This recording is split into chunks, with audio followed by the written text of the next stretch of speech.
Thank you. Yes, hello everybody. It's your good friend Plausible here, and I'm here today with a special presentation of what I call the Great Oops. These are movie mistakes that made movies great. Now, one of the reasons that these are great oopses and they made movies great is because you don't know they're an oops. There are things that were not in the script that happened during filming, and it wasn't planned. It was a mistake, but they loved it. They kept it. They enjoyed it. They thought it was a great idea. One of the reasons why I created this podcast was because of Jack Reacher with Tom Cruise. Basically, in the movie, if you ever see it, and if you haven't yet, I highly recommend it. I really enjoyed Jack Reacher a lot. Jack Reacher is chasing some baddies out to get some justice when all of a sudden his car spins out and stalls. After a little bit of pumping it and turning it, Jack Reacher finally gets the car started again and takes off. Much to Tom's credit, he stayed in character. Tom was able to do most of his driving during this movie.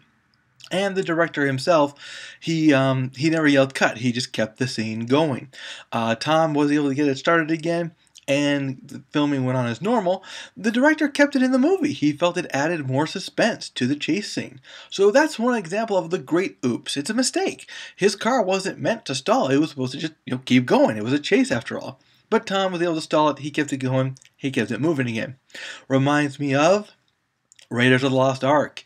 Yes, the first and best Indiana Jones basically had a moment of the famous bring a sword to a gunfight scene.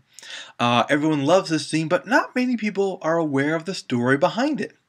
Basically, as we know, Harrison Ford, Indiana Jones, is chasing some bad guys who kidnapped Maid Marian. Oh, just Marian, excuse me.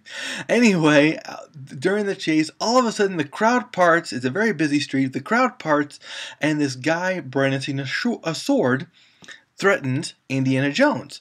Well, in the script, it was supposed to be a fight scene. It was supposed to be a big battle between him and this guy.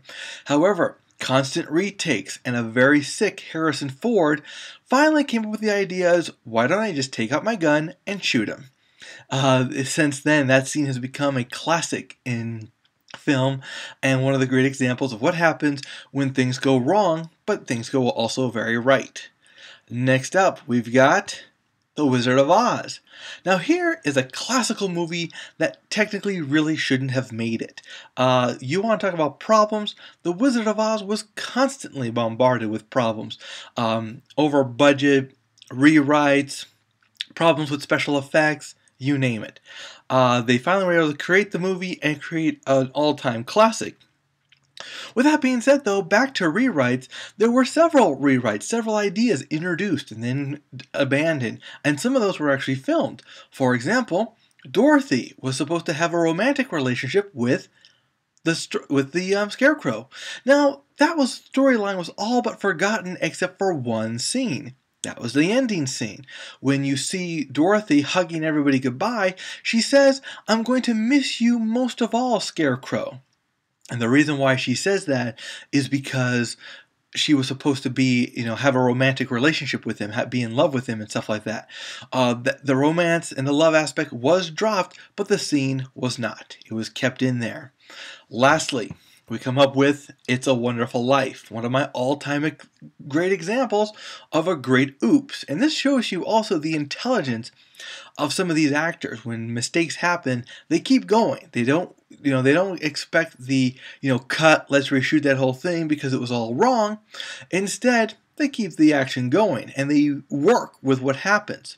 For example, James Stewart was George Bailey, at the time single, attending a party with his mother and family and friends.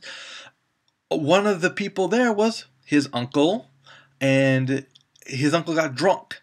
And his uncle, played by Thomas Mitchell, was stumbling away, and he was supposed to leave the screen, and George Bailey was supposed to walk up to see his mother.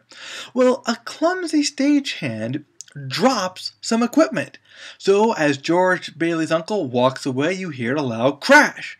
Well, Thomas Mitchell, being the genius actor that he was, yells back, "I'm all right, I'm all right," implying that he had a little accident and everything. Well, the scene has become a comedy classic, and the filming went on as normal. As a side note, the director, Frank Capra, actually added an extra $10 onto the stagehand's next paycheck for improving sound. So I thought that was an interesting little side note of The Great Oops. Well, that's all I can think of for now, folks. If you see anything more, you'll see it below on the text. In the meantime, I will see you at the theater. Some great movies are coming up, so we'll see you there.